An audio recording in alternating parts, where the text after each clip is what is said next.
sivume ingoma yamakhulu 239 239.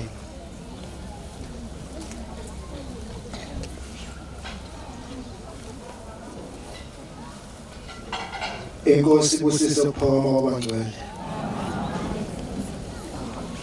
Ngiphe Baba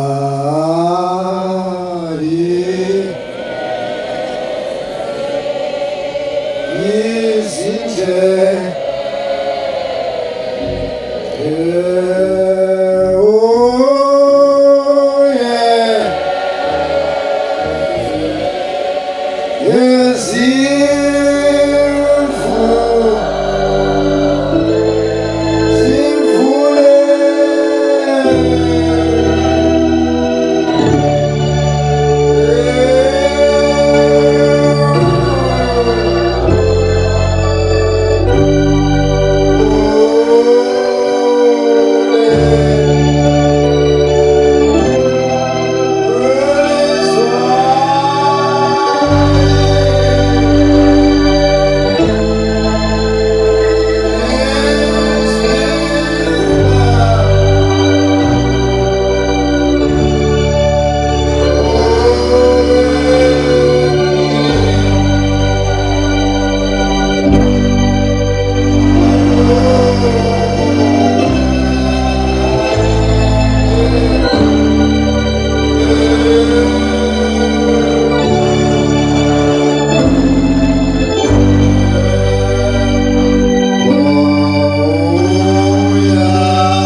Ngiyabonga kuNkulunkulu omkhulu wasebuhleni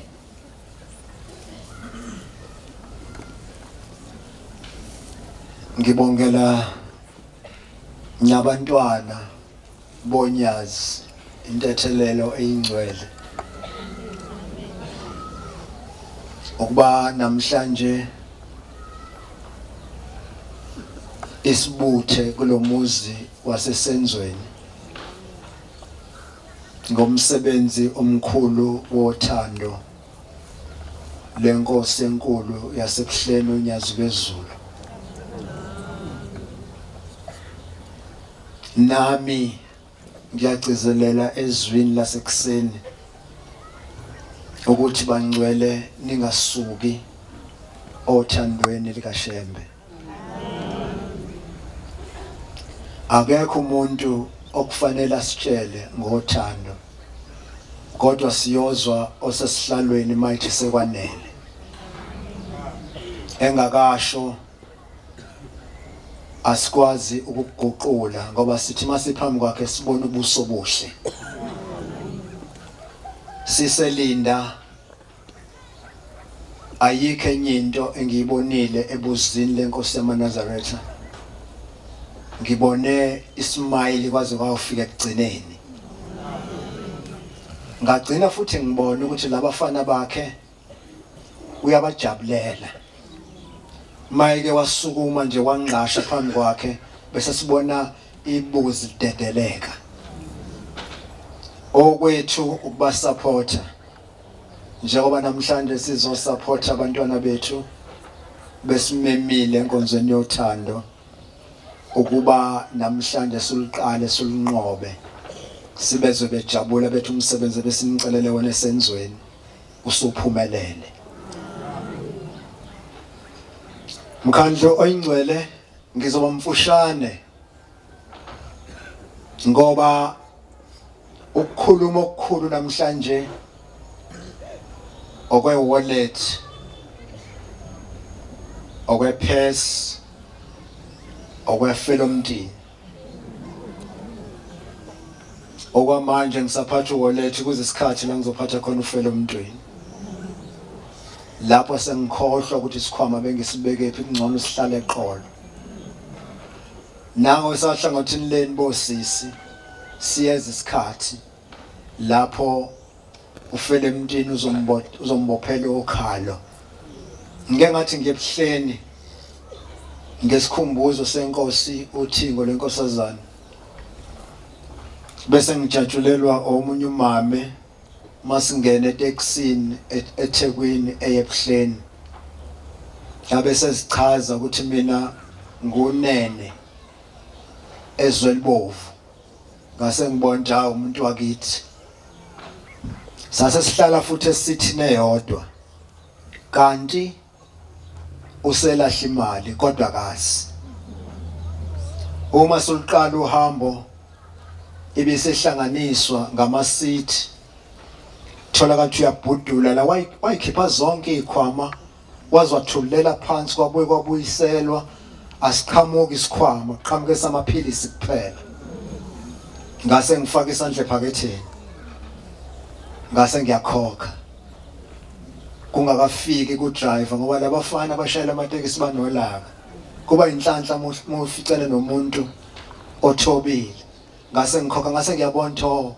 iphunyuke kufela emntweni Manazaretha njengoba sila sizothetha amanye amacala wethu njengoba ngiguqela nginawami amanye ngiwenze ebuntwaneni ngingazelele amanye ngawenza sengimdala namanje ngisagijima emaphutheni asikho isikhathi la ngake ngathi khona sengihamba kahle ingakho ngila ngizothetha amacala awami nabazali bami nawokhokho bami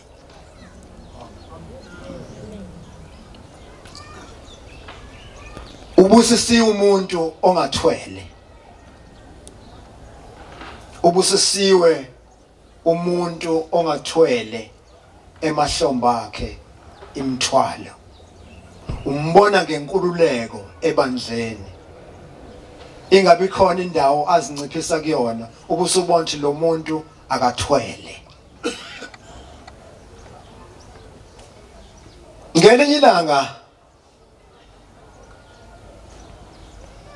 kubikwa umkhokheli enkosini yamaNazaretha ulanga phuma sikothe nabalokuthawu liyabahangula. Unozibanibani obe umkhokheli endaweni ethile usedlulile emhlabeni. Iregion yakhe sakhelene nayo. Hayi sekhethi region. Sakhelene sihlukaniselene ngomncele. Uma lo mkhokheli ebikwa yayisithi inkosi lo mkhokheli hambani niyomfihla kaMsathanja. Amathuna lapha ekuphakameni ahlukene kabili. Kukhona ubheka bezayo lapha kulala khona abayingcwele bonyazi. Bese bakhona uMsathanja lapha kulala khona abantu abahlula umthetho. Uma ke seshila uShembe akaphikiswa. Wahamba wambelwa wayesefihlwa. Kwase kufika uJuly njengobuza uJuly. Namakhosikazi ezwe la kuboka nomkhokheli abopha emhlanganweni idokodo labo lakhelene nalamathuna. Bese kuthi eduze futhi kwadokodo labo kukhona indlu yangasese. Kwakusakhiwa ke leziya namhlanje sekuyicilodi la esontweni kwakuba imigodi enjalo bese kudlalwa igxobo phezulu. Lapha kuzoma khona abantu. Bese khenqwa ngomshana nanku lo mila emfuleni umhlanga ukuba umuntu odlula ngendlela angamboni umuntu ongaphakathi bese kudatshulwa futhi amakameyana kudatshulwe ngawo umhlanga.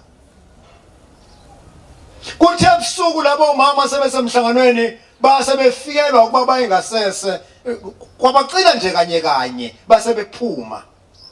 Uma befika kulendlu bengena ngokuhlukana kwamakamelo bese bezwa into ebhukudayo la ngaphansi emgodini.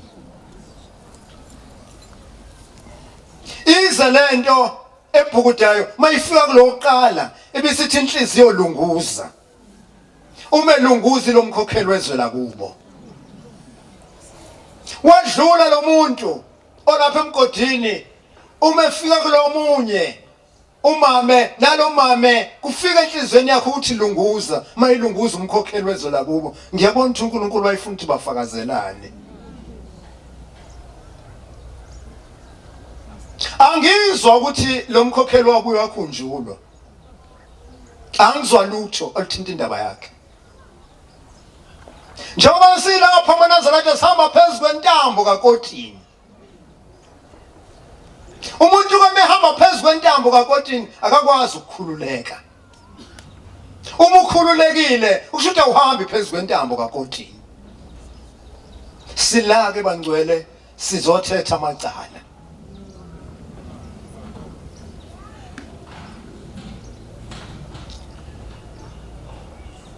Lapha emgidini siyaya nje nampo Magcaba basuke beyinhlekelele. NoNgcobo eThekwini.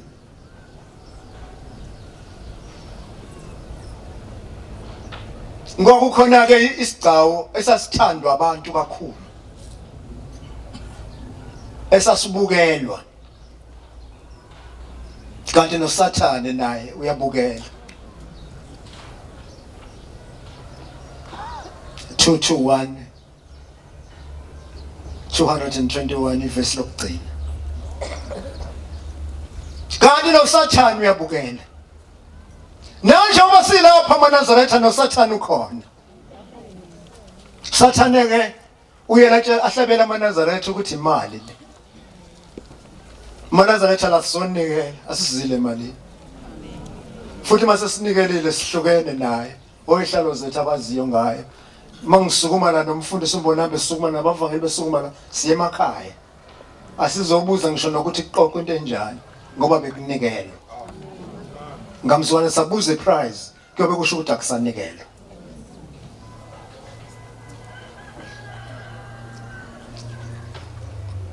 Baba ngingumntwana wakho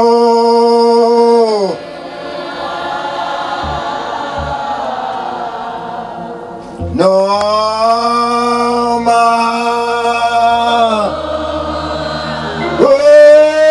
umhlaba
Lesi sigcawu sasithandwa kakhulu abantu. Isigcawu saseScotland. Bethanda kakhulu umphathi wakhona owayesilisa mayisedlala kujabule bonke abantu. Kanti noSathane naye uyambona futhi uyajabula. Ngelinye ilanga abantwana uma bezoshada kuleli bandla bayahlolwa abazali babo ekhaya ukuthi njengoba siya eparadise phambi kaNkulunkulu lo mntwana usaphelele yini. Wayesebhekwa omunye umntwana kwatholakala ukuthi akasaphelele, kwatholakala ukuthi futhi usekhulelwe. wayesebuzwa mntanami umkhwenyana wenze nje abazali benethemba lokuthi umkhwenyana yathi ingane cha usibanibani ekhomba insizwa eyayisina kakhulu esesikotshini sicawu sayo sibukene kanti noSathane naye uyabukela sijatshulelwa kanti noSathane uyajabula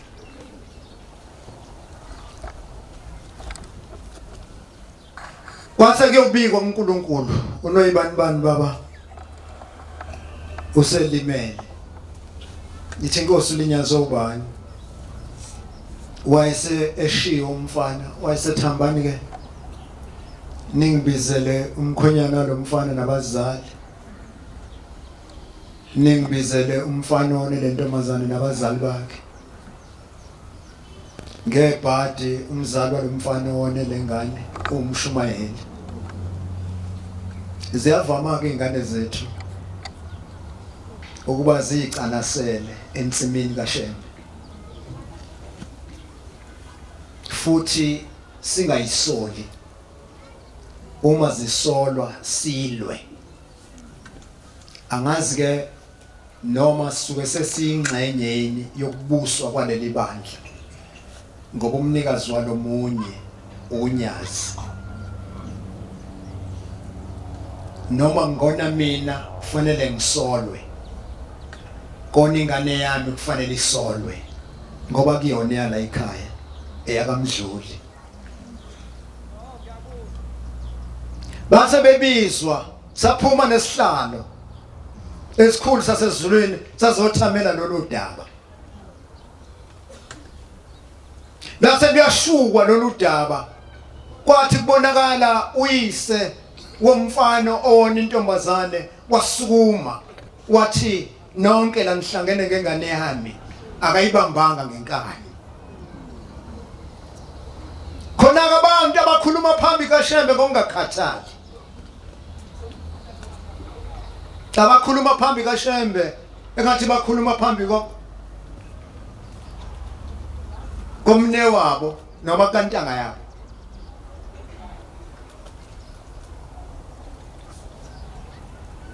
yayisithi inkosi uthini sibanibani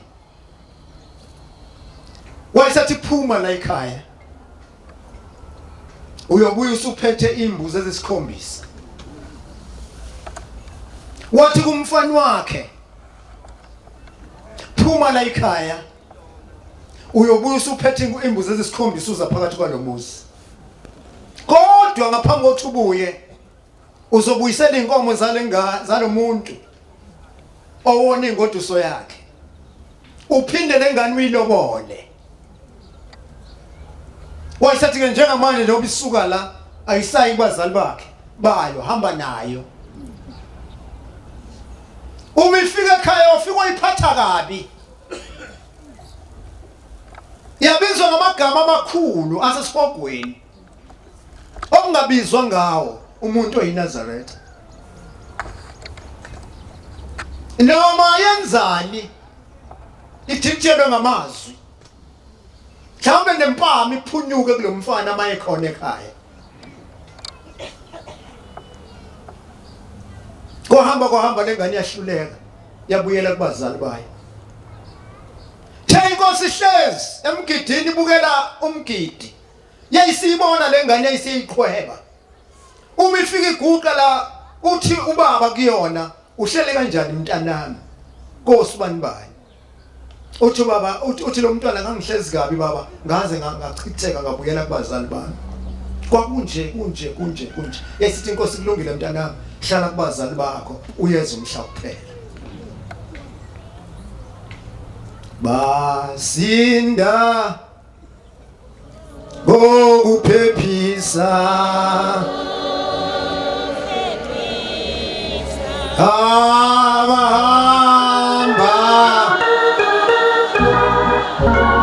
engozini basinda ngokuphephisa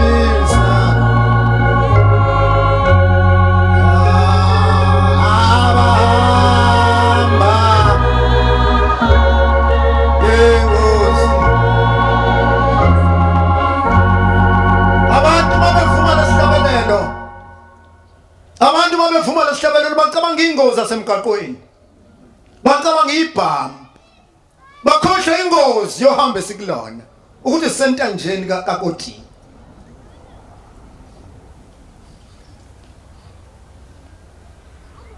kuyakuthi umuntu mayelikhulu ukuphenduka zimjahile insizwa ubangena ngithi hayi miyekeni ngoba mhlawumbe mayijaha ukufika la ekhaya uzofika one uzofika bewusiyazi uzofika hlakanipha adlula abantu miyekeni noma ngaphenduka sehamba emhlabeni uyobe nenkulu inhlanhla ngoba uyothe phenduka ngabe sona ebese ngena indlela futhi ayezulwini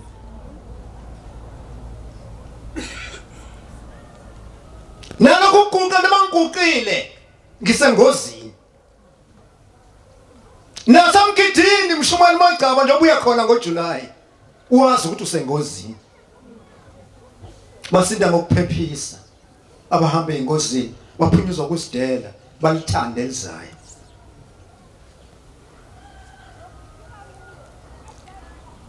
kwathi nya isikhathi lensizwa noyise wabuya uyise wakhokha inhlawulo athe uShemba ilungiswe waqhubeka nomsebenzi wesonto ingane yasala ekhaya kwahamba insuku uthe bonakala lo mfana wayephakathi esikotshini ithe ihleli inkosi ibukela umgidi yesithubani lo mfana engathi umfana kaSibanibani bathi impela babu yena wathambana enilando yise uhamba umlanda uthi awukahle lo mfana lo ubuye kanjani ngoba ngangithe kuyena akayolobola lengane akhokhe inkomo zomkhwenyana wengane ayonile abesebuya nezimbuzi ezisikhombisa njengoba elapha yana kwenzile konke lokho wathi uyise umfana ngibone baba ukuthi uzohlubuka othanda indodana yakhe kakhulu kunami akangifanele zidle uzibeka amathambo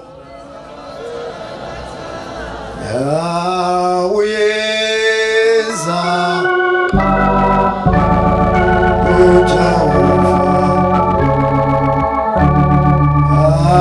zidle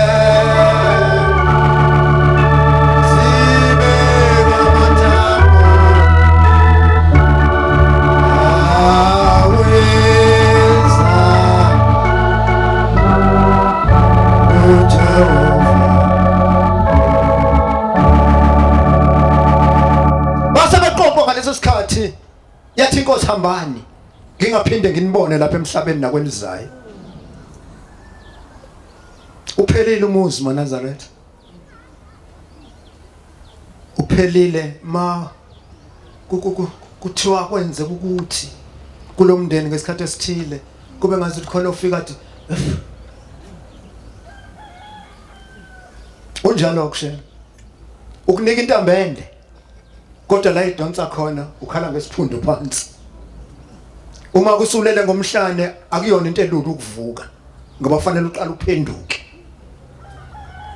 akulungi lutho kulomndeni basinda ngokuphephisa njengoba sila sizothetha amacala uthi uMagcaba musana ukuhlala ngaphandle sondelani asingeneni ensipho sisensiphoweni sizogeza kodwa ngeke ubone manje abanye bethu abanenhlanhla bazobona manje athe phuma la ahambe ngemoto enkulu athe phuma la athola umuzi athe phuma la kuthiwa hayibo sekunjalo kubank account yakho hamba ulunguze kodwa abanye bethu abazuyithola zonke lezi zinto engikhuluma ngazo imfuyo yabo ibekwe kwelizayo engasadliwa izinundu nokungeqisela liyebe ihlalela abayingcwele benkosi ngakho ke makuthiwa gelezani ungavuma ukusala uShembe maNazaretha isimangaliso akekho umuntu noma uNkulunkulu oyofana noShembe sisendleleni nje thina ezulwini kuyichezukela thina bese sibuyele eceleni kwendlela kodwa kahle kahle sisendleleni angibonge bangcwele kulamazwi ilanga lasebusika liyancikisela kuzothi kusemnandi bese kuyahlwa kanti inkonzo enkulu ile ngemva kwale nkonzo yokumnandi sisebenzela uShembe sisebenza sonke. Ingoma yethu esocela ngayo isibusiso uNkulunkulu 203. Inkosi ibusise nikuzwile. Lapho ngishayise khona kuNkulunkulu nabo bayingcwele. Ngicela intethelelo bengizama njengoba kufanele inkonzo kaNkulunkulu iqhubeke. Inkosi ibusise ukuphakama kwabangcwele. Emva kokuhlabelela sathandaza ubaba wethu umfundisi uyosicelela umusa kuNkulunkulu. Ungamana Zareta